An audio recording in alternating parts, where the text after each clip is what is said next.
You should be a monster, an absolute monster, and then you should learn how to control it. There's an intensity to what we're trying to accomplish, and if you want to be truly great, you've got to bring it every day. Do you enjoy pain?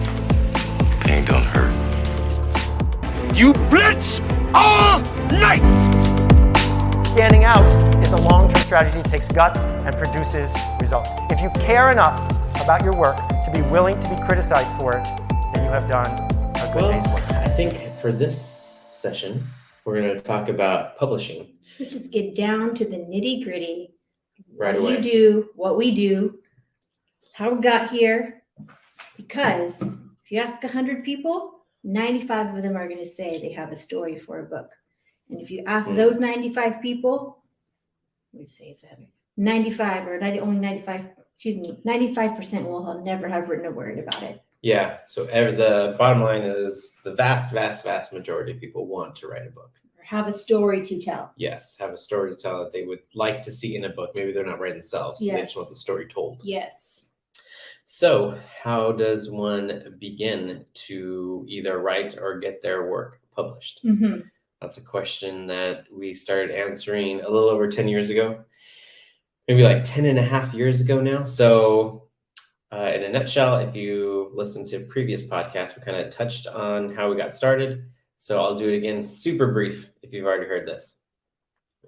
Started out with nothing, like no idea what to do with publishing, no idea how to write. That we started at the bottom, now we here. Yes. Is that Drake? Maybe. Is it really? I honestly have no idea. I'm not trying to set you up to alley-oop. Oh, yes. It is Drake. Yeah. I have no idea. Kids and their music these days. You and your hip hop. Yeah, you and your hip hop. So I started writing, had no idea, where to begin.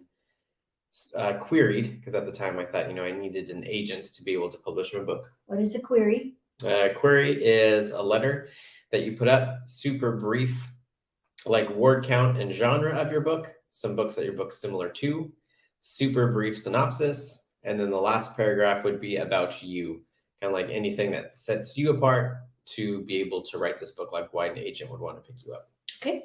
So I queried 100, and I did it in like batches of 20, which you're not supposed to do. They say that you're not supposed to query more than one agent at a time, because if one agent says yes, then you have, a handful of other agents that might also say yes, but the agent who first said yes is taking time to read your manuscript. And if they ultimately say yes, then you're wasting other agents' time, which is great for the agent, not to waste their time. But in the meantime, I didn't want to query one person at a time and then wait weeks upon weeks to get a yes or no. Or no response. And then query a second agent and then wait weeks and weeks to maybe get a yes, maybe get a no. So what do the kids say these days? Your boy? So your boy sent out queries in batches of 20. I had like a spreadsheet. I actually really like spreadsheets, by the way. What? I use them all the time. News to me. No. You've used them. Yes. I know that you've used them. I didn't realize you love spreadsheets. No, I do. We work with Scholastic. We partner with Scholastic. So every year with Scholastic, I have multiple spreadsheets going of readers and stuff like that. So anyways, I've come over the years where I like spreadsheets because everything's so like orderly and organized. Wait till I introduce you to pivot tables. It's going to blow your mind. I don't know what that is. That's what I'm saying would be an introduction. Witchcraft. Sorcery. Sorceress. Okay, go. So query letters, 20 at a time. So I had the first 20, the second 20, the third 20. I was either getting ignored or rejected. I don't even think I got a request for like the full manuscript out of those queries. I don't think. A couple, like a manuscript or an additional chapters. Yes. Maybe additional chapters. I don't know if I sent the whole manuscript. Mm-hmm. Anywho, it was the batch of 20 from 80. So I guess it'd be like 81 to 100. So I sent that out. So I had queried 100 agents. And in that last batch, my ultimate game plan was I was going to query 100. And if I got 100 no's or ignores, then I would just write a new book, query another 100 until something gave, because I knew I wasn't going to give up. So in the batch that went out that had us set up to do 100 queries, I finally got a yes. So I got a yes with a small publishing house, published with them. And then I realized, like, hey, we could do this ourselves. Mm-hmm. We had the ability to reach out to a cover artist and editor and be able to format And then with Jen's background, we're able to do some advertising and marketing for our books to get out there. So now fast forward 10 and a half years, we have a successful publishing company. And now we also have a successful production company doing TV shows and movies, and then also a podcast that I think is going pretty well. What do you mean successful? What do you mean successful? It's impacting people's lives in a positive way. Then absolutely. Yeah. All right. All right. And now we have a podcast. Yes. So let's talk about the traditional route. Let's talk about how somebody would had to write their book, maybe just do a pitch or a summary of what their book is, inquire, send query letters to agents, and then agents would be the one to be able to have contact with an actual publisher. And then the publisher, based on that agent relationship and the content, the story or the author would say yes, no, and then choose on publishing and what kind of support they put behind it. So there are realms of the big four publishing houses in New York, which are Penguin Random House, HarperCollins, Hachette, and Macmillan. Simon Schuster is being sold. Okay. Yeah. Sorry.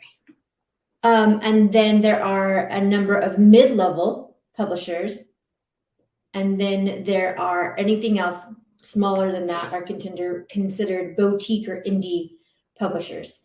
And so that would be how you would get into one of those. And then let's talk about what people might think in terms of, hey, I got a publishing deal. What does that look like? What did we think it looks like? And what did we learn that it actually looks like? A little bit more realistic. I think what it looks like now is, unless you're one of the very top % of authors who has, a huge platform and has been writing for years and years and years, that if you're starting off or like a mid-level, you have to do most of the marketing or advertising work yourself. So that means running ads, driving traffic to your website, to being your own publicist, basically. Again, unless you're that, kind of like that Stephen King or Dean Koontz. But if you're just starting off, getting a traditional deal, I think, is great, but just realize the work is still going to be similar to if you had published it yourself. Okay. So if you publish it yourself, you have to write it. You have to get it edited. You'll have people look at the professional editing for content errors, typos, grammar, all that, sentence structure, all that stuff. But also content-wise, story, continuity, all that stuff. Develop it a couple of rounds. And then there's going to need to be somebody to format the book so that it's formatted in a way that could be printed, read on an e-reader, all the different formats, because there are more than one e-reader. Most people are familiar with Kindle, but it also can go to phone. There's Kobo, there was Nook, there's a couple of others. And then there's also the cover. So you need a cover designed. So you need to figure out the art and the layout design that's appropriate for their genre. And then there's also in the cover the titling, which is a different kind of skill set for an artist. And then there's actually the distribution of that. So whether that's an ebook or paperback, there are many different ways to have that executed. So that could be executed through the Amazon route, Amazon exclusively, or Amazon and wider distribution to any of the other channels, which it could include independent bookstores, Barnes and Noble, Walmart, Costco. What am I missing? And there's just so many libraries, and each of those is a separate sort of channel. The plus side of traditional publishers is they have established conversations and relationships with all those channels. The other side is, of course, they're doing the work. They're going to pay for the upfront, or they may pay for some of the upfront costs of development, but they also, so they're going to need to take a bigger percentage of the royalty. Whereas independent, we are responsible for executing all of that in a way that is competitive with mainstream market, but the royalties, you get to keep more of that. And I think too, it depends what you want. So a lot of authors that I know, new authors, have put a lot of pressure on themselves, thinking like, okay, am I going to traditionally publish or do I want to self-publish? And it's like this big question. And don't get me wrong, it is a big question, especially if you only plan to ever publish one book. Then I think it is a bigger question. But I think we all have more than one story in us. So there's nothing to say that you couldn't try to traditionally publish first with one book and then self-publish with another book, or the opposite way. I've done both now, and I'm about to do it again, like come full circle to go traditional published again. So don't put too much pressure on yourself thinking like, oh, okay, this decision is going to make or break me. I believe you have more than one story you need to tell. So, and it also depends too how much control you want. So as we're going through to the traditional process again, I'm reminded how it's such a different beast where I have less and less control, and I'm kind of just waiting for different steps to be taken for the traditional road to progress. Where with self-publishing, I have way more control and way more power. It's like, okay, this is when we're going to launch, writing the book. This is when we're going to advertise. This is when ads are going to go. There's way more control. So maybe it also depends on what type of person you are.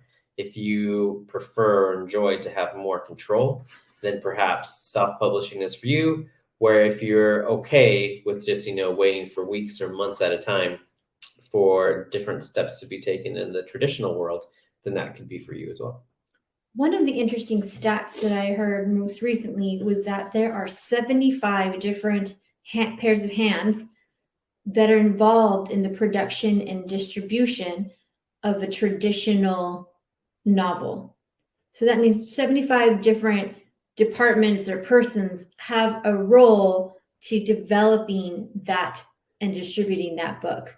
So that's going to be all the things that I've talked about, but also in terms of distribution, warehouse, the shipping, and getting it on the shelf. That's going to be. So when we talk about the work that goes into independent publishing, that's something to think about. Is you're essentially taking on the role of 75 different people. Now you're going to scale, and there's going to be some overlap, so it's not as though you're doing everything exactly the same. But that's something to keep in mind when we're talking about self-publishing and the amount of work that goes into it and the amount of professionalism you need to execute each step along the way in order to have a product that can sit on a shelf or sit on the charts and look equal to any of the other books. When you think about 75 people in the process of creating a book, it does sound like a lot. But then when you think about it, kind of like departments, be like, okay, well, it's probably not just one artist. It's probably like a team of artists doing the cover and the typography on the cover. And then it's probably a team of editors going over for content and line editing, and a team of a team of marketing individuals, marketing group or advertising group. So when you start thinking about like that, then you're like, okay, yeah, you could see how it could be 75 people. The shipping department is probably another team of people. So when the book actually ships and it's at the bookstore, there's another team of people there. Right. So when you think about that, 75 makes sense. Where in self-publishing, we've talked about it before, I think we counted like 6 or 8. There's like 6 or 8 of us that would touch the book. Stuff? What about you? Maybe 8, because we have beta readers as well. So maybe like 8 people who are going to touch the book before it gets published. And a lot of people get, I think, overwhelmed or maybe worried that typo might slip through if they self-publish, but that happens with traditionally published books too. Right. I think we read an article saying it was 6. I want to say it was 12. No, that sounds like a lot. All Okay. right, 6 to 12. Yeah. I'm gonna say it was either 6 or 12 that the average traditionally published book still has between 6 and 12 typos, even after it gets to bookshelves. And I feel like no matter how many times you read your book or your editor reads your book, nobody is going to catch everything. And I always thought that was super funny too, because I read all my reviews. We should have a separate podcast about just having stone That's skin. just a bonus podcast. I read all my reviews, and a lot of the reviews are like, oh, well, this was riddled with typos. And then I'll message them back and ask, like, hey, I would love to fix any typos that you have. And they'll send back maybe like 2 things that they found, if they respond. Usually they don't respond because they're scared. but sometimes they'll respond with like 2 things, 2 typos in like 100,000 word book. So they're quick to point Riddled. out. Yeah, riddled with typos. And there's 2 things I found. And they'll send like 2 things, and I'll change them, of course. But I always think it's super interesting how, like, in a 100,000 word novel, that they won't give the author credit for 99,998 words they got correct. They'll fixate and point out those 2 words they got wrong, and then leave a mean review, a 1-star review, saying it's riddled with typos. Well, I think when someone sees that a book is, or suspects or knows that a book is independently published, they come at it with a very different perspective. Like they're gonna, I believe they do. It's like, hey, I bought this blanket at Neiman Marcus, or I bought this blanket. What did you just say? At Walmart. My expectations for the blanket are going to be different. Even, I don't know, I'm not saying that. Market? Neiman Marcus is it's a store.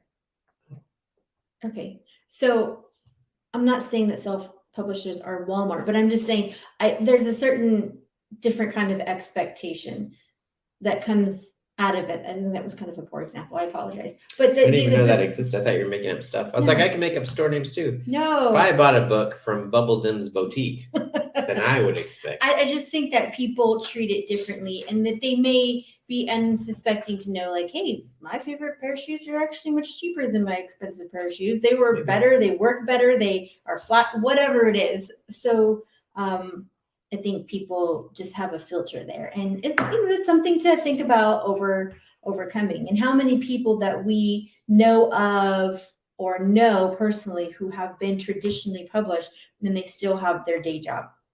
Yeah, and I think too, our goal is that you wouldn't even know the difference between a self-published, when we publish something, yes, whether it's self-published or traditionally published. But I do know that there's a lot of authors out there that take being a self-published or an indie author as kind of like that's who they are. That's like a badge that they wear. Will fixate and very proud that they're an indie author and supporting indie authors and put it out there. And I think that's great. Like, if that's where they find relevance and that's, what they want to do, I say go for it. I've always been the mindset that traditional or independent, I'm just an author. I'm just a guy writing books. That's as far as it goes for me.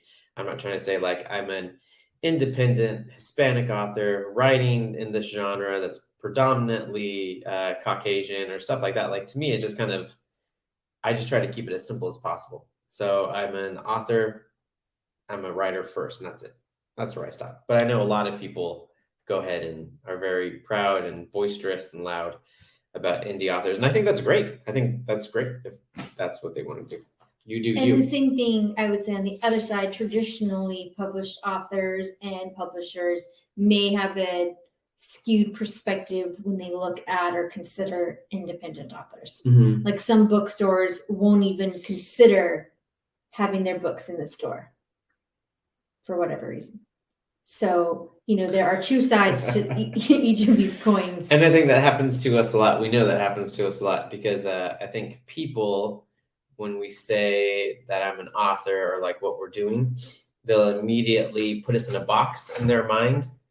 That's why I don't really like giving people a lot of information about me. Like, even when I go spill it all in the podcast. If they subscribe, they can know anything. Well, one of the questions I get asked all the time is like, oh, how many books have you written? And I know what they're doing. Like, in their mind, they're trying to put me in a category. Like, okay, well, if he's only written 1 book, then in my mind, he goes in this category.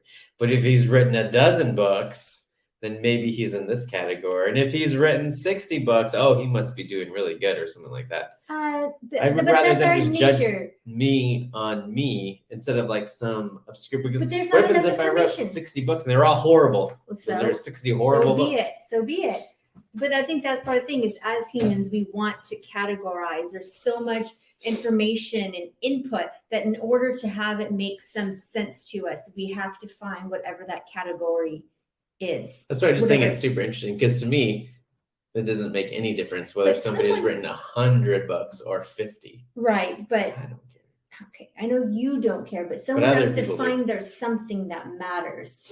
There's something that like if you don't know anything about anything, or you know only a little bit about a world, and you're like, how do I begin to understand? So you start using these probing questions to understand and get some perspective.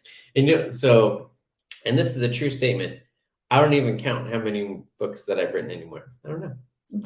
It'll always be a mystery. No, it's not a mystery. I counted recently. I can't recall off the top of my head, but I want to say it's close to 75. Between 50 and 75. That's a wide number, but 60 on average.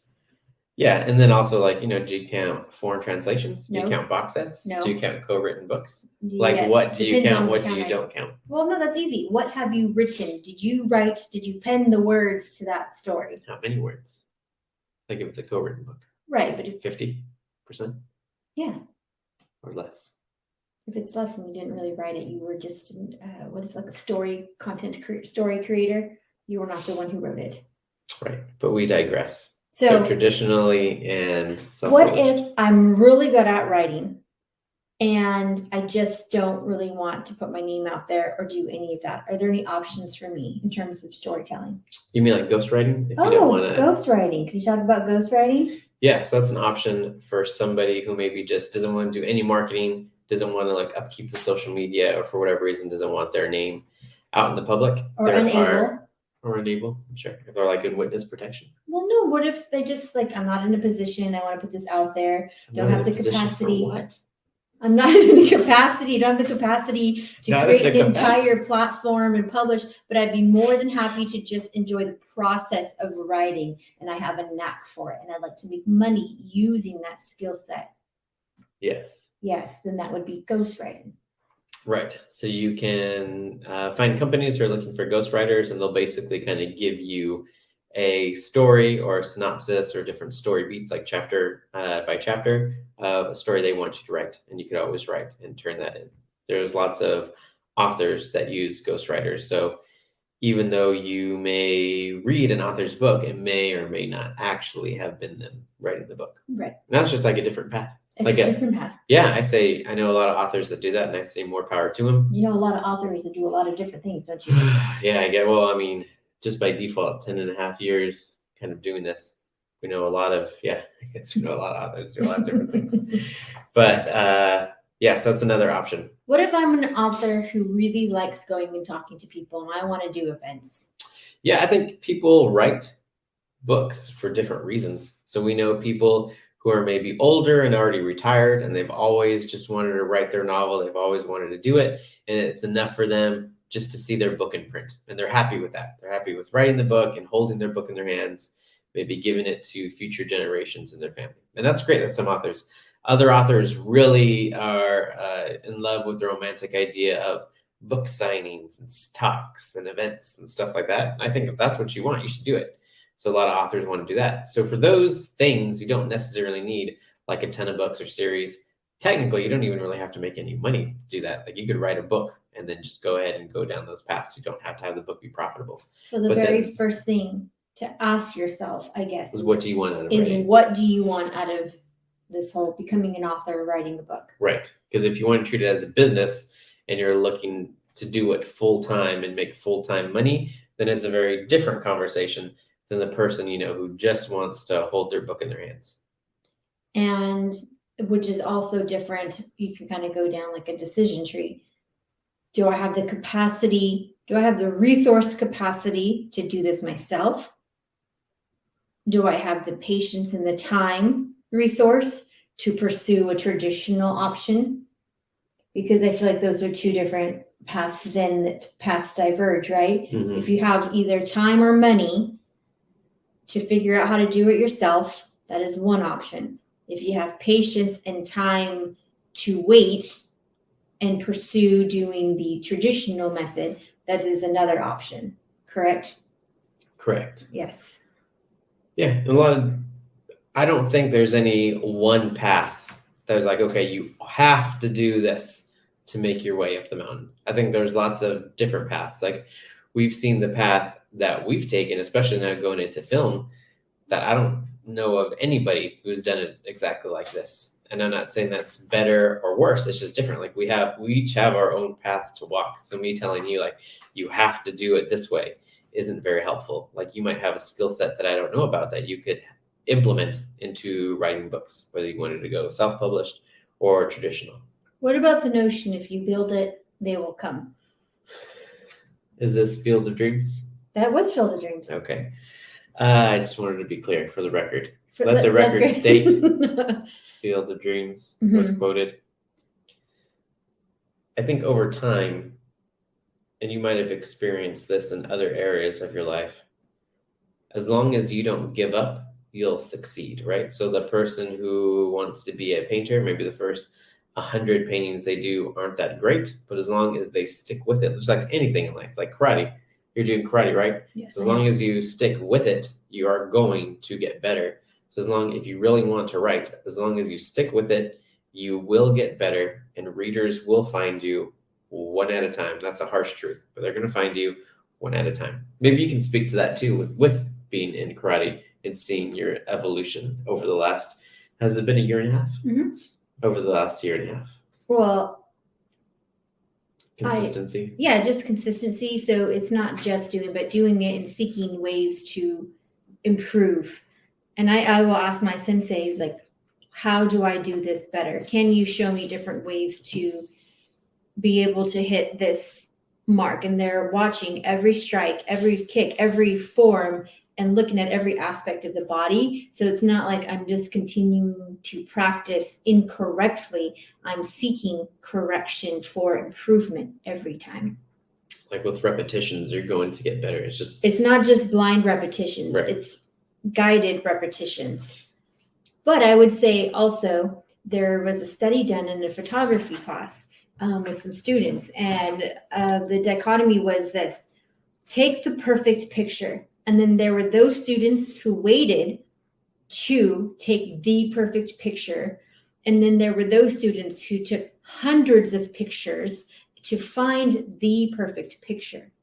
The students that ended up having the better photos submitted were those who took more shots, because they were able to look and learn at each of those shots and how they would do it better, learn their lighting, learn their aperture, learn their composition, learn their subject matter and development and all of that in the treatment of the photos. So from that, I take the shot, continue to do it more and more, because you learn along the way and you improve, because you're able to look back, almost like watching your game film of what you did differently, how you can do better to improve on the next one, as opposed to waiting to make that one perfect shot or take in terms of photography.